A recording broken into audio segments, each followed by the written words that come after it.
Accutron Watches present The Accutron Show, a time travel through American culture, with your hosts David Graver and Indrani.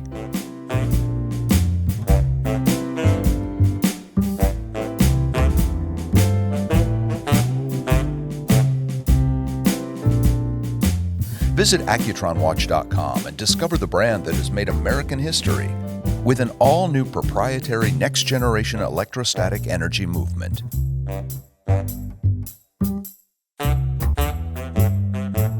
Accutron. It's not a timepiece, it's a conversation piece. The original space views were not meant to be sold. These were demo pieces.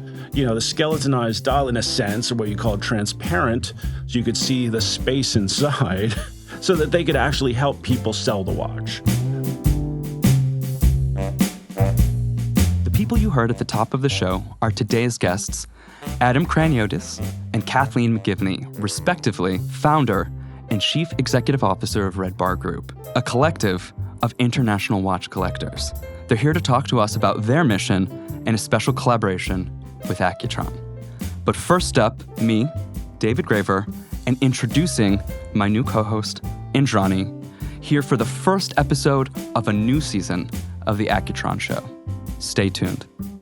This podcast is presented by Accutron Watches. Visit our website, accutronwatch.com, and discover our iconic SpaceView 2020 collection, recreating the stunning visual impact of the original open dial design, combined with an all-new electrostatic energy movement.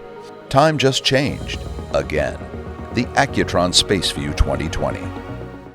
Indrani, before we welcome our guests to the first episode of Season 4 of the Accutron Show, I just wanted to welcome you. When we first met in advance of your episode in Season 2, I felt so inspired, so empowered, and then your episode was one of my favorite. I'm so honored to be sitting across from you and to go down this path with you moving forward. Thank you so much, David. It is really an honor for me to be here with you. You are such an inspiration across so many different fields, and I've been watching and reading your work for many, many years. So I'm thrilled to be here. I can't believe we're doing this. I know. Welcome back. I think there's so many interesting and important stories, and I'm thrilled to get to talk to some of the most interesting characters of our times. Likewise. We've done a good job with the last 3 seasons of sussing out really complex characters and figuring out what they have to say and what they have to say to our audience. But I'm particularly looking forward to this episode's guests. As someone who's in love with watches and who's someone who's a bit of a collector and obsessive, I feel like the RedBar Group and what they do is a really good fit for the Accutron Show. I'm really interested because as someone who's moving between the worlds of luxury and brands and of meaning and social justice and finding how we can have balance and harmony with nature, I think that looking at something like a watch as a high form of art and technology and science and seeing how that fits into our modern world, it's very inspiring. It's definitely evident that you're very interested in looking forward, in defining the future, and helping assist in the future. And everyone can still listen to seasons 1 through 3 of the Accutron Show with my former co-hosts, Bill McCuddy and Scott Alexander. But you're our future, and I look forward to seeing what we can do together. Do you have a watch story? What's your connection to watches? I didn't ever suspect that I would be a watch person. And in advance of a Basel World in 2013, my executive editor gave me a watch. He gave me a mechanical watch, and he said, "You're going to start writing about these." And I said, "I know nothing about these." And he said, "Well, it's time to learn." And I went to Basel, Switzerland, and spent a week with watch brands. And by the end of it, I was in love. I wanted to know so much more. I wanted to wear everything. I wanted to touch every material. I wanted to understand millimeter size and the weight of a watch on my wrist. And I then realized I wasn't alone. So many people felt that way. So many people can't help but want to try on another watch. And it's quite moving. Like today's guests, Adam Craniotes and Kathleen McGivney from RedBar Group, who are here for a special reason. I'm excited to learn more about this collaboration. When you adventure around the world, do you wear watches? You know, I like to immerse myself completely in the culture that I'm in. And as an anthropologist, it's really important to me to reflect the people that I'm with. So, for example, what I'm wearing today is from a creation of the Puyanawa tribe in the Amazon, who I was just visiting with. And their ability to express themselves through these creative meetings of technology and nature are really exciting. So yeah, it's fun to wear watches as an expression of my cultural identity or feeling of the moment. I think watches are such an interesting synergy of art and technology and science. And the idea of a conversation starter, of a storytelling device, is what really intrigues me, and how I feel connected to the different guests that we have is through this process of storytelling, through this synergy of science and art and meaning and purpose. And that's what I'm excited to explore. One of my favorite parts of the day happens shortly after I wake up and shower, and then I sit down to determine what I will wear that day on my wrist. And I am a person who will go weeks wearing the same watch. I am a person who will sometimes wear a different watch every single day. I'm also the type of person who will sometimes wear a watch on two wrists just to see. And I feel like it is, as you were saying, an expression of self, and it's a way of conveying how you feel and why you feel that way. And it's more than just an accessory. It's a channel, it's a bridge between a person and their personality to the outside world. You know, for me as an anthropologist and a filmmaker and a storyteller, time is such a powerful and complex idea. And traveling around the world, different places, different people have different relationships with time. I myself don't really believe in time. I think that it's a construct of the human mind. And so I think watches are fascinating because there's sort of the example of how we can measure, how we can quantify, how we can attempt to control one of the forces that is the least controllable in our world, which is time. I tend to only believe in time when I'm on a deadline.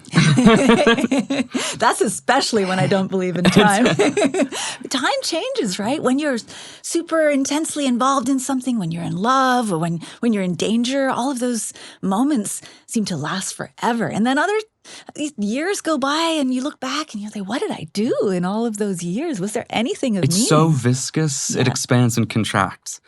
And on that very poetic note, we'll take a break and then return with Adam Craniotes and Kathleen McGivney of RedBar Group. This podcast is presented by Accutron Watches. Visit our website, accutronwatch.com, and discover our Accutron DNA collection.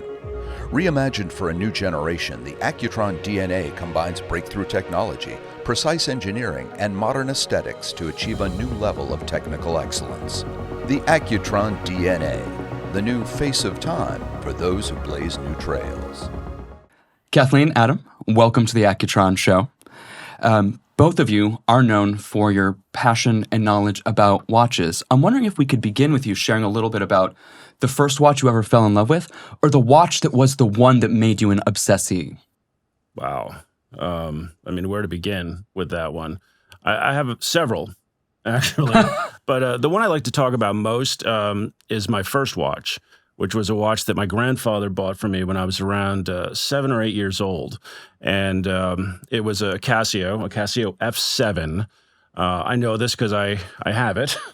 Actually, in a strange twist, I gave it to my son as his first watch. Oh, wow. But this watch, ironically, was not the watch that I wanted. There was a store that we used to go to upstate New York. I would spend my summers with my grandparents, and I would always gravitate towards the watch case while my grandmother was, shopping for clothes or whatever. And one time, my grandfather came up behind me and he said, "Which one do you want?"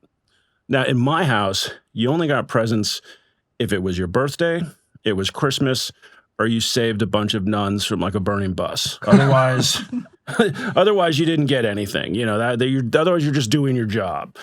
So I was like, wow, I didn't do anything. I can't get a watch, and I wanted the calculator watch. It had all the buttons, real sci-fi looking, and but I knew it was too much to ask. You know, my grandparents didn't have a lot of money, and I don't deserve that. And so I pointed to what I thought was the most humble watch, which turns out was the F7.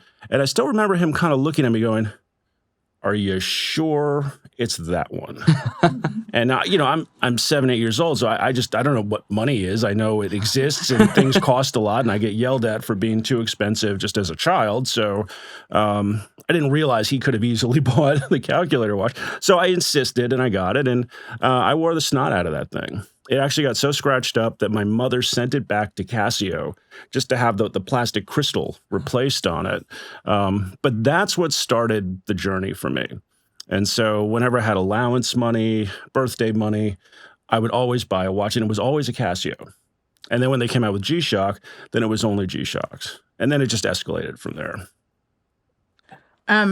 Yeah, I think my first love was swatches when I was a kid. I grew up in the 80s. That was the thing. That was the cool thing to have. So when I was a kid, that was really what drove my interest in watches. I did not have a flip flap. No, I had actually, this predates Flick Flack because those didn't come out until... Yeah, we're old. Yeah, we're very old people. But it's true. Swatches came out in 83. 83. Yeah, so you know, and I was not a newborn then. So it was, so swatches were my first love. Fast forward to adulthood, really it was RedBar that led me down the collecting sort of rabbit hole. So Adam and I have known each other for, again, we're going to age ourselves here. Yeah. We have known each other for 25 years. So at first it was that our relationship was old enough to vote. Then it was old enough to drink, but now I think it can rent a car. It can rent a car. We worked at a tech firm in the late 90s together. So we'd known each other for a long time, and then kept in touch and on social media. And then I saw every week with the advent of Instagram, Adam posting these terrible, because you remember camera phones were not good in low light. It's true. In the early days. So there'd be these terrible grainy photos of watches, every week. And finally I messaged him and said, how do you know that wasn't an artistic choice? I mean, maybe. Give me a little credit. Yeah, maybe. I mean, it could have been an artistic choice. They were just crappy shots. Well, it was camera quality. So I said, I want to come out because my ex and I had a collection of watches at the time. I said, we're going to come out, but we don't have any, we don't have anything fancy. We're going to bring our swatch collection. And he said, okay, come on out. And he said, there's no snobs. Don't worry about it. So we show up with 30 swatches, I think. I still remember. I mean, it was... Yeah. People lost their minds. People lost their minds. So we come in and we bring all these swatches and we lay them out on the table, and everyone went, oh my God. And they're taking Rolexes and Pateks off of their wrists to try on these swatches because we had some from the early 80s. We had a huge collection of them, and everybody was having fun. And I said, well, okay, they passed the no snobs test. And then I started coming every week and quickly got very obsessed. But the first one that really caught my eye was Nomos or Orion, which was, Nomos at the time was, I think, only carried by one retailer in the U.S. So I had never seen one in real life until one showed up to RedBar. And then I quickly got super obsessed with that and tracked down the one retailer in the U.S. that sold it and bought one. And then the rest is, I just went down a complete... She went from 0 to 60 in 2 seconds flat. Yeah, it was pretty intense. So I have to ask, why watches? I know people collect all kinds of things. But what is it about watches for each of you? That's an excellent question, and I don't think anyone's ever asked me that before. Why watches? I have no idea. I mean, it was something that just really just captured my imagination at the time that I really started getting into this in the early 80s. And again, this was, digital Casio. Again, it was only Casio. That was, if I was a snob about anything, it was that. But the watches kept getting more interesting. I had watches that played melody alarms. I did ultimately get that calculator watch, but one where the numbers would disappear. It was 2 layers, so you could actually cheat in tests. It wouldn't show, that's useful. They started getting little sensors on them. There was one that had a thermometer, which was pointless because if it was on your wrist, it was already getting your body temperature, but it just looked cool. And so that little bit of the nerd inside of me. Little bit? Well, I think that's the nerd grew into the giant nerd sitting here today. But there was something about that, I think, that just piqued my interest as a child of that era.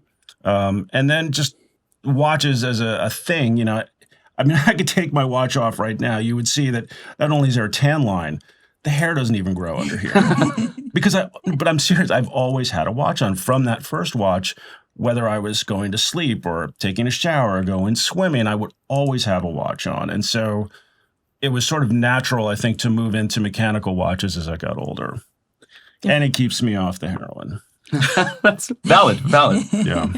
You know, we have to keep him out of trouble somehow, and that's really it. He has to obsess about something. Yep. For me, I think it's there's a lot of storytelling that really speaks to me about watches and watch brands, specifically around brands that are, you know, either doing something unique like Accutron or independent brands that are able to take kind of, I don't know, more interesting risks or do innovative things with materials.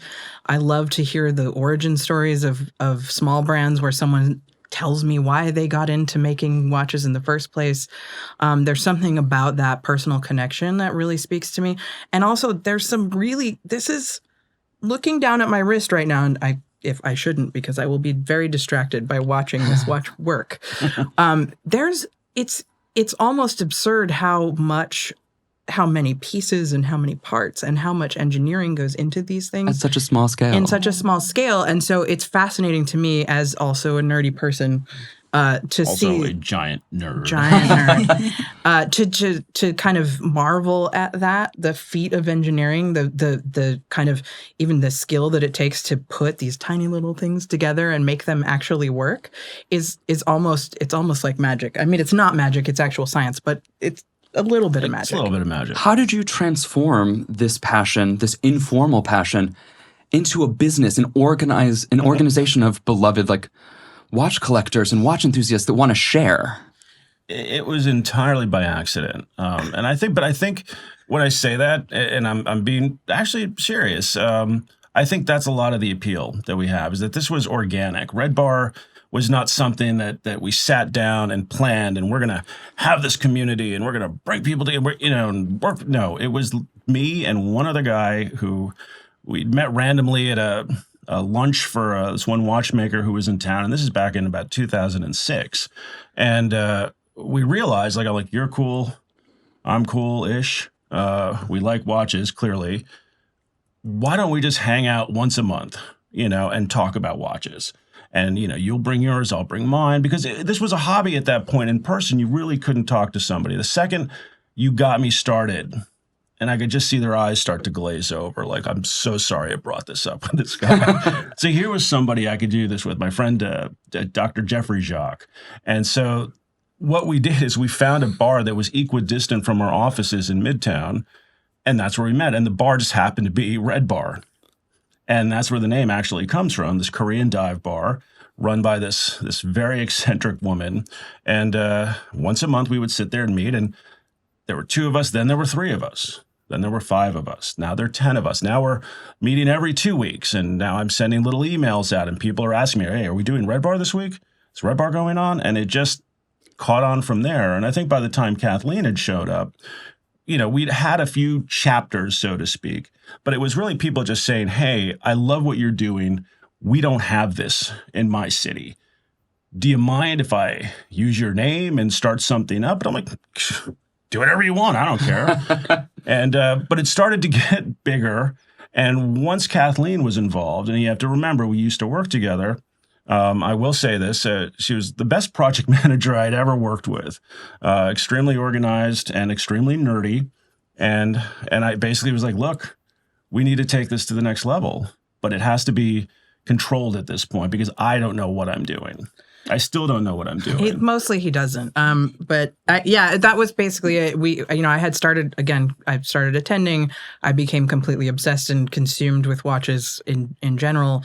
And then Adam said, you know, we need need to organize this a little better, because it had started to have momentum with a lot of other folks joining in other cities and wanting to do it in other cities. So I came on, and we had to put some structure around it, form a company, and make it into a formal thing. Also, because the name had started to get out there, we wanted to make sure we protected the name and made sure that it's, not just anyone can just start a Red Bar. We wanted to make it a little more formal. Well, I'd love to ask you about the work you've been doing in the communities, because that's something I'm very passionate about, and your dedication to helping those in need in your communities. How did that become part of the mission for you? Well, that's actually something that when we sat down to form this into an actual organization, that we talked about at great length. Both of us are pretty passionate about giving back to the communities in which we live. Adam volunteers at a shelter in his neighborhood. I'm the chair of the board of directors of Bailey House, which is a nonprofit here in New York City that provides housing and supportive services to people in need. And we've always kind of been involved in that way. And we wanted to encourage all of our local chapters, because they know their communities better than we do. They know what their communities need. So we would encourage all of our local chapters, we don't require it, but we encourage them to identify a need in their community and give back to it. And we support that as much as we possibly can. If one chapter is doing a specific fundraiser or something like that, we'll try to support it on our social media channels or donate ourselves if we can. But if you want to add anything to that, Adam, I think it's just something important to us. We have this hobby where, as much as we love these things, we don't need them, and we have disposable income to buy them. So we'd like to, kind of funnel some of that energy and some of that back into the communities where we live. Wonderful. Yeah, no, it was, right from the beginning, we knew that was going to be a part of what we did. And as she said, this is a hobby that requires a fair bit of money. And I think that when you're basically getting people together to play with their expensive metal Barbie dolls, it is incumbent upon you to give something back. And we'd actually looked into creating a 501c3. It turns out there were a lot of hoops to jump through. And ultimately, we settled on the structure we have now. But then we set up the Red Bar Fund, which is managed for us by a separate company. Huh. So we put money in there. And then that money, once it's there, we can't just take it out and say, commission a $10,000 portrait of myself to hang in our office. Although that would be very interesting. It actually can only go to other recognized 501c3 charities. So it is something that I think just from the get-go, we both felt very strongly about. Thank you for that, Adam. Right now, we're actually going to take a break, and we'll return with Adam and Kathleen to discuss the role of collaborations with Red Bar when we return. This podcast is presented by Accutron Watches. Visit our website, accutronwatch.com, and discover our legacy collection. Reviving some of the most memorable Accutron watches from the 60s and 70s, the Legacy Collection combines timeless design with the technical excellence of Swiss watchmaking, each limited to 600 individually numbered pieces. The Accutron Legacy Collection, inspired by the past, built for your future. Great to be here with you guys, and I'd love to talk to you about collaboration, because it seems to be such an interesting mix of technology, artistry, and then working with other collaborators. Tell me more about your collaborations. Do you want to start? It's something that, we see a lot more of now in this industry. It seems like everybody's kind of out there and collaborating, creating a watch, creating a new limited edition. This is something that we actually started doing a while ago. Our first watch was actually a Maurice Lacroix, a Pontos S diver. We only did 10 of them, but it was a very interesting process. First of all, I think a lot of people don't realize just how much goes into creating a collaboration. Even if it's something as simple as just a dial, it does take a while. You need lead time. The production process is a lot more fraught. And of course, the more complex the watch is, the more complex the process is. But I think for us, it's always a great way to sort of get a little bit of our aesthetic out there, a little bit of what we love about watches, and put our imprint on it. And when I say our imprint, I'm not just talking about Kathleen and myself, but really Red Bar as a whole. We like to do collaborations that we think are sort of accessible and speak to, our members around the world. Yeah, our second collaboration was kind of a really grew out of that, the community and what they had indicated that they wanted. So we did a collaboration with Oris, and that piece was the second one, and was launched in I can't even remember. It was launched anymore. in 2018, I think. Don't look at me. 2018, and it was the before times. It was the before pre-pandemic. Yeah. It was in Las Vegas, and I remember this very specifically because it was a beautiful piece. To Adam's point, it did take a long time for us to actually come to, to develop the product and get it ready. And when we launched it, they handed me a piece of paper with all the limited edition numbers on it, and we announced it and at a party that was full of RedBar members, and they said, Kathleen has the list of limited edition numbers, and they left me at the front of the room, and then this rush of humans came towards me because they all wanted to buy the watch and get their number, and I will never do that again. Yeah, I think it's been a learning process. I think each watch we've done, we've kind of figured out things that we don't want to do maybe going forward. Yeah. That watch, though, was very interesting. And again, it was a collaboration with Oris. And I remember when they were trying to come up with the dial, the color that we wanted, we don't need it to be a one-to-one, like, oh, this is the Pantone shade of our logo, and that's what we're going to do. It wanted something a little more natural. And the color that was settled on was actually from a watch that they had done in the late 60s. And a very, sort of esoteric piece. And it was their CEO who had found it, the particular watch, and then recommended that color. And it's funny, it's still this running joke that he hates that he did that because the watch is so great. But, we made 100 of them, and they can't use it again because that's ours now. That's our color, yeah. I love that. I think they learned something, too, in the process. If something's really, really awesome, keep it to yourself. Don't share it with us. But that was funny. Yeah, so we do love working on collaborations. We did actually 2 watches as part of one collaboration with Frédéric Constant as well, which was launched during the pandemic, which was so.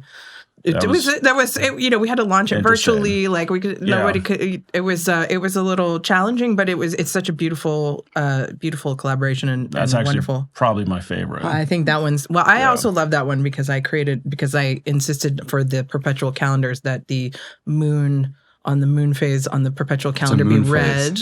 It's perfect. Yeah, we did the blood moon. The blood moon. Oh. And and it's so my little goth heart is very happy with that. But that one is really one of my favorites. And then our most recent one prior to this one was with Bamford in the UK. Bamford Watch Department. Yeah. And so and each one of those has been very different. Like the process is different.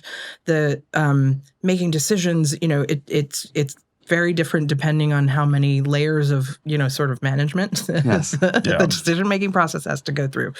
But we have a lot of fun with it. We really like to... And each watch is sort of its own, animal in a sense. They're all very different. They are. But yet they still, I think, speak to who we are and what we do.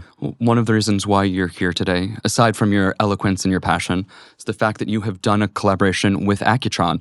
You both happen to be wearing that watch, which comes out on September 21. Yeah, about that. I'm wondering if you can tell us a little bit about the origin of this collaboration and why you chose this watch and what you did to it.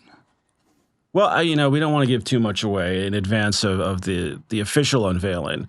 But first of all, I think just Accutron in and of itself. I mean, it's a brand name. It's an icon. I was always once I really started doing my deep dive into this hobby, knew about the Space View, knew the story behind this watch. This groundbreaking timepiece, an electric watch with a tuning fork at a time, when we were still, in the stone ages of mechanical watchmaking, if you will. And, it's an interesting milestone in terms of the development of the wristwatch, and that, it kind of bridges the gap between fully mechanical and then the quartz revolution, which is a topic that, we could spend hours discussing in and of itself.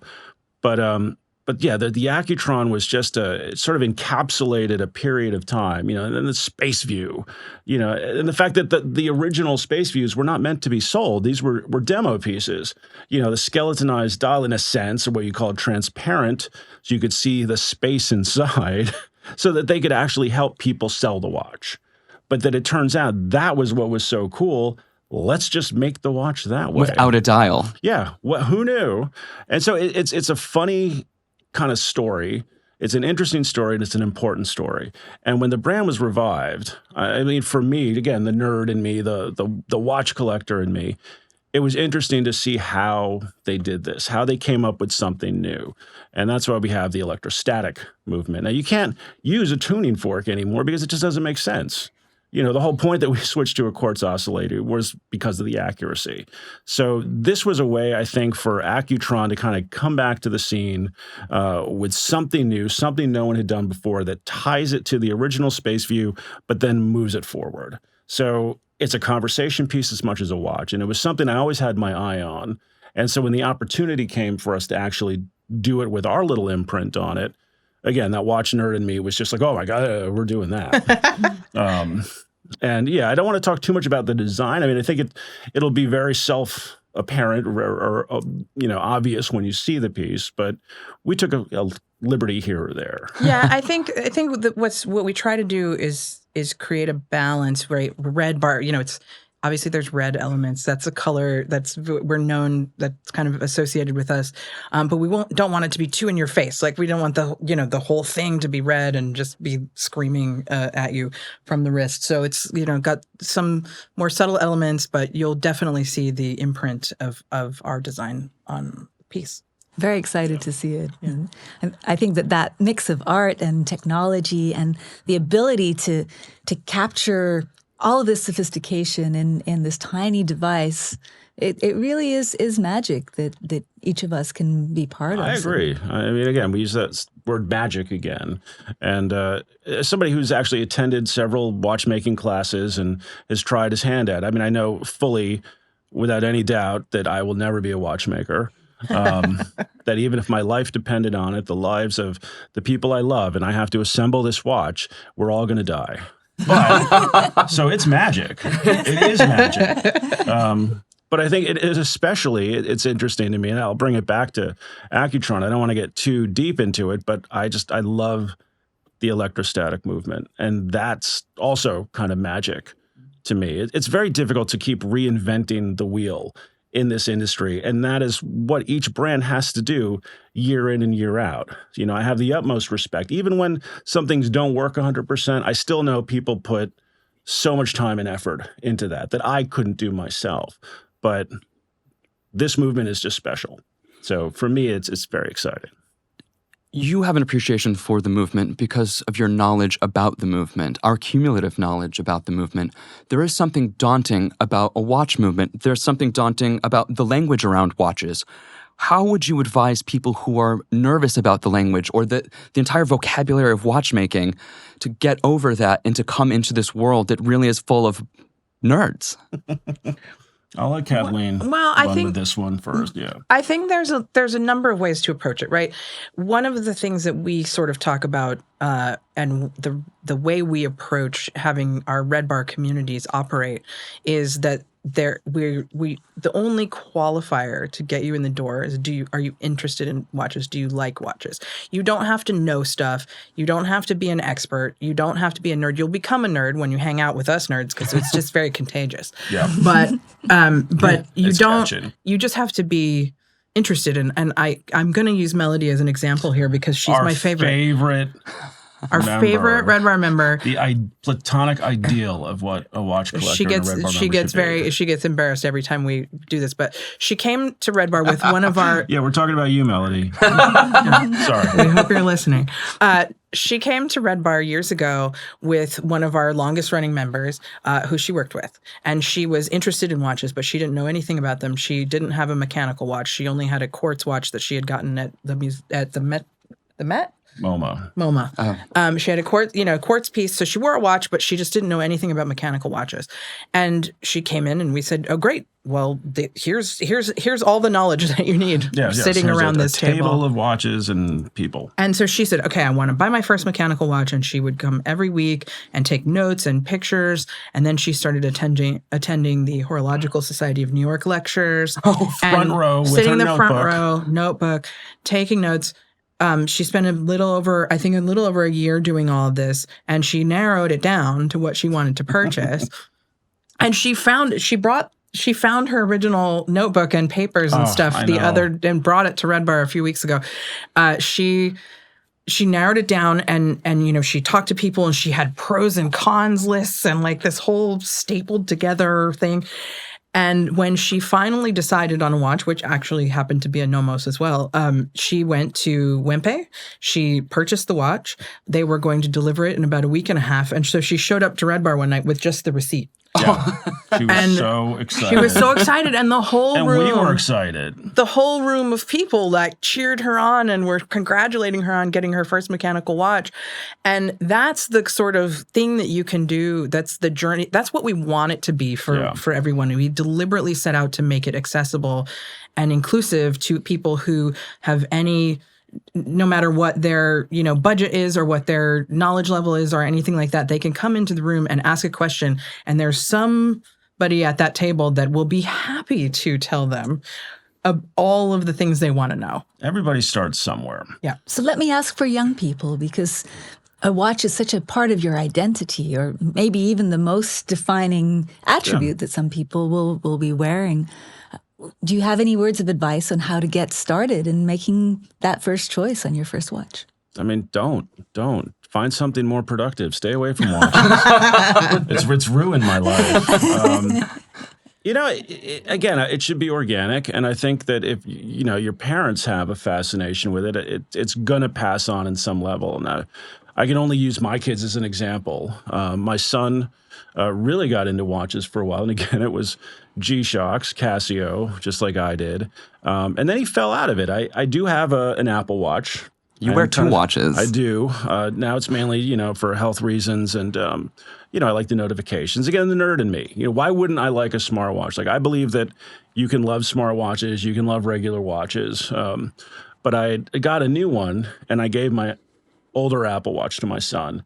And then he just gave up on watches because he loved this Apple Watch. And so my daughter became the one that sort of picked up the mantle, and she loves G-Shocks. And so I was so happy. Her last birthday, she specifically wanted this limited edition G-Shock that was made a year ago, that was only sold in Korea by some obscure fashion brand. And I'm like, what? I love you. My God, of course, I'll find this watch for you. And I actually had to call in some favors within G-Shock just to get this watch located so she could have it. But then something very funny happened. And this ties back into our collaborations where we did this watch with Bamford. And the design is very interesting, the carbon fiber case. And Kathleen was really the one who spearheaded this. And again, I love the watch. I don't actually get to wear the watch because my son now wears that watch exclusively. And I was so proud. I tend to sleep a little later, and he has to get up. Obviously, he was going to school. And he just came in the bedroom to give me like a kiss, like, all right, Dad, I'm going, whatever. And he goes, can I wear the watch? I'm like, huh? Yeah. Now I'm fully awake at this point, but I don't want to let him know. And I'm just thinking, oh my God, is this happening? Yeah, go ahead, take it. Yeah, I don't care, whatever. And he leaves, and I'm like, I got him back. And so maybe, you find that one piece that really speaks to you, and it doesn't have to be anything special. I mean, that's the thing I love about RedBar, though, is that you can wear your Casio, you can wear Seiko, you can wear your Swatch, or you can wear your Patek Philippe Grand Complication. It does not matter. Find something you're comfortable with, find something that just sparks that interest with you, and then run with it. I would say, though, just don't get too involved, don't buy a watch on credit. Right. You do have to feed yourself. You might have others that depend on you. Keep it, within reason. And I think honestly, like, watch communities are really the way for especially for young folks. We see a lot of younger people joining RedBar nowadays, and again, it's that there's no there's no barrier to entry really with most watch collector communities. Most of the people that are in there are there because they're passionate. They want to share their knowledge with you. So it's not intimidating. Like walking into, if you're I don't know, a college student, you walk into a watch boutique, that's intimidating. It's intimidating for me sometimes. I'm like experienced and knowledgeable. I don't want to walk in there and be pressured to buy something or ask someone a question and have them and then feel bad because I didn't, I wasn't ready to buy. I just wanted to learn. So the watch collector community takes away that intimidation factor. You can just talk to other people who have the same interest as you or who are more knowledgeable and want to share that knowledge with you. And I think that's really what we see when, younger collectors approach us or start coming, is that, they just get to hang out with other people and learn, which is great. Who do you think is going to be drawn to the RedBar Accutron Space View? Again, it's the nerds. I almost said nerds too. Yeah, well, I mean, when once you toss that word out there, we mean it in the most loving way possible because we course. refer to ourselves in that way as well. Yeah, but it's somebody who is interested in the technology side, and somebody who wants something that's a conversation piece. And I think this not only applies to our collaboration, but the Space View line and as a whole. It's not going to be your first watch. It's not going to be your only watch. You're going to have regular, so to speak, timepieces, daily wearers. But I think this is for somebody who wants that conversation piece on their wrist that's a little different, that people are going to notice. I don't think it's a watch for an introvert in that sense, because you're going to have to answer some questions. It's going to catch people's eye, and you're going to, but I agree with that. Yeah. It's going to be for the people that are, maybe they're a little bit in their journey as a watch collector, Right. and they want something a little more off the beaten path, a little more interesting, a little bit more, it's not even a little bit, it's a completely unique watch. So it's going to be for people that want that uniqueness. Yeah, I think so. I love that, the way that the watch echoes something in you, right? Mm-hmm. That uniqueness or that ability to find something special. As someone who's fallen in love with watches, I really identified with your story about melody. I'm wondering if you have other stories about people that were sort of swept away or that just couldn't help but fall in love. Yeah, we do. And again, I was actually thinking about this when we were talking about, who would be interested in this particular watch, the collaboration piece we're doing with Accutron, but also how maybe somebody who we wouldn't peg as being interested in this watch could in fact become that person. And I think there's some people who come into this hobby already with the preconceived notions of what they like and what they don't like. Maybe they were collecting a little bit. And we had this one member who was experienced enough, started coming out to our meetings and loved stainless steel sport watches and particularly Rolex. So this guy knows what he likes, knows what he doesn't like. And that's fine. I think everybody, finds their comfort zone. But what we find with RedBar a lot of the times is you come in one way and then you come out another way. And so with this particular individual, I'll never forget, we did an event with the brand Parmigiani. And Michel Parmigiani, who's the namesake of the brand and obviously the head watchmaker, was there as well. Very into photography, very interesting fellow. And so he's talking to all these people, and in particular, this one member. Now, Parmigiani is known for a lot of things. Stainless steel sport watches is not one of them. And at the time, they really were much further removed from that space than they are now.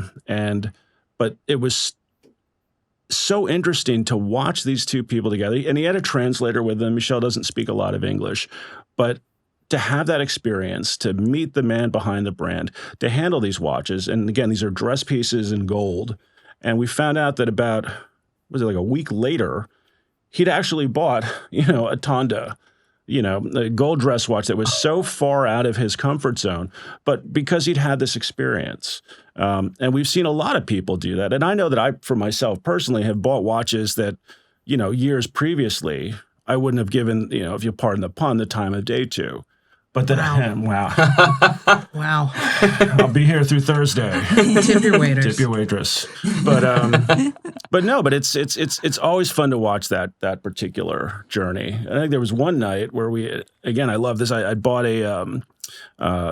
this limited edition G-Shock that you could only get in Japan, and a friend of mine had got it, sent it over, and so I'm wearing it, and this one of our members, he's like, how'd you get that? It's Ultra 7. It was based on this old Japanese cartoon. And I'm like, oh, yeah, whatever.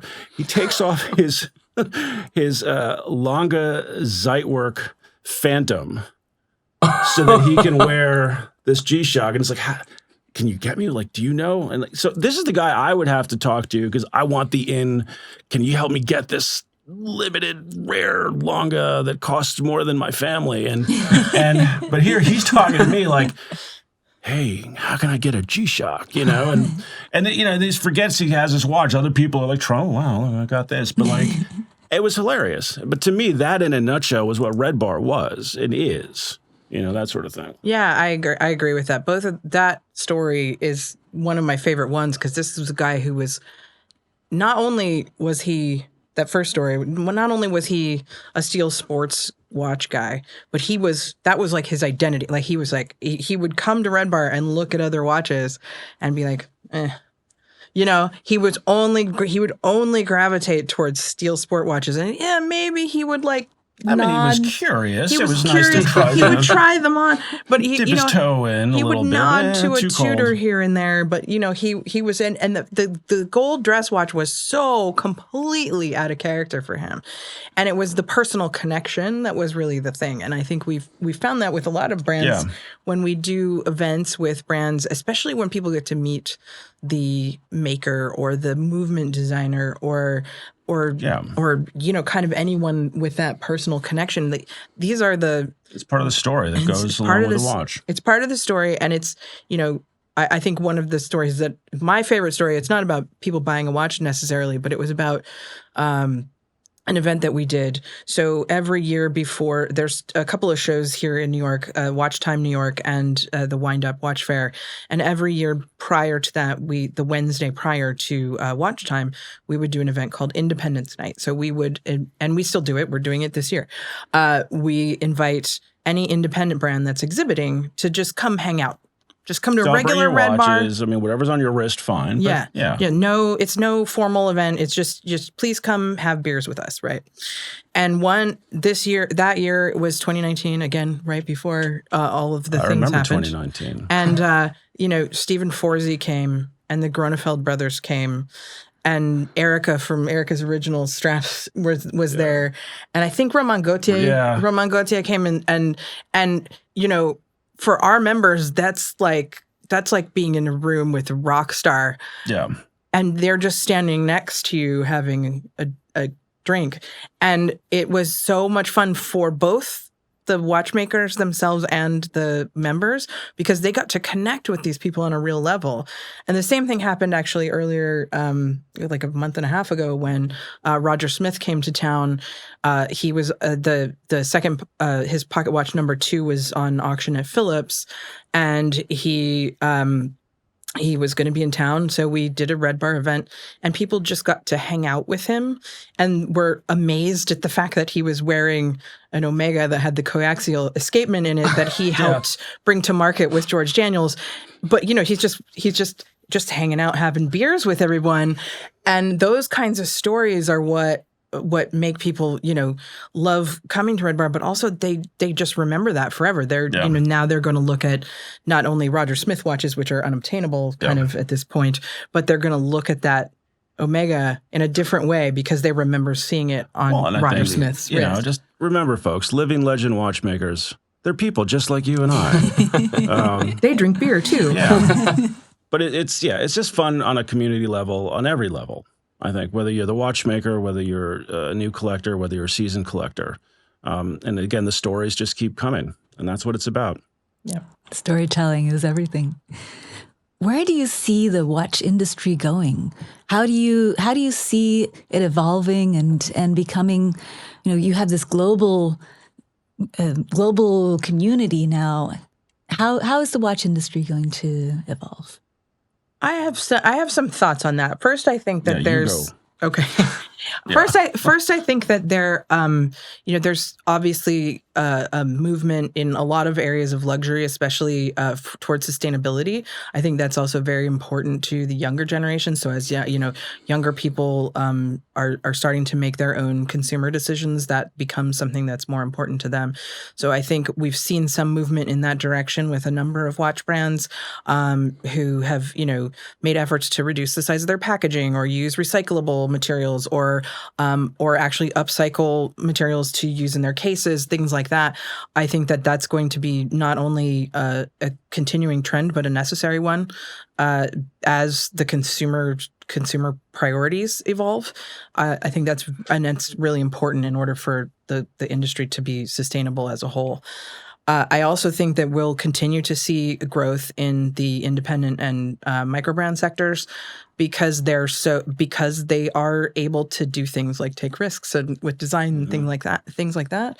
But it's also a way that a number of brands get started because they're enthusiasts themselves and they want to get into the industry, but they're not going to go necessarily through the traditional watchmaking school kind of working for a big company kind of step. So I think that we'll continue to see that, and then that accessibility and that sort of down to earth kind of thing where these people want to talk to collectors will continue to be something that drives them people to want to buy those watches. No, I think that's really important, and I think that for the established brands, they're going to have to embrace a level of that nimbleness, so to speak, because people want it faster and they want it their way, in a sense. And the smaller micro brands can do that.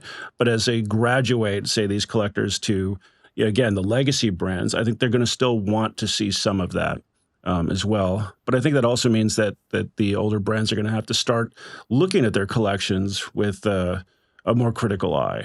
That there was a trend for a while towards downsizing the SKUs in a sense and streamlining your collections so that you're speaking to the core of what your company's values are instead of a scattershot trying to make something for everyone.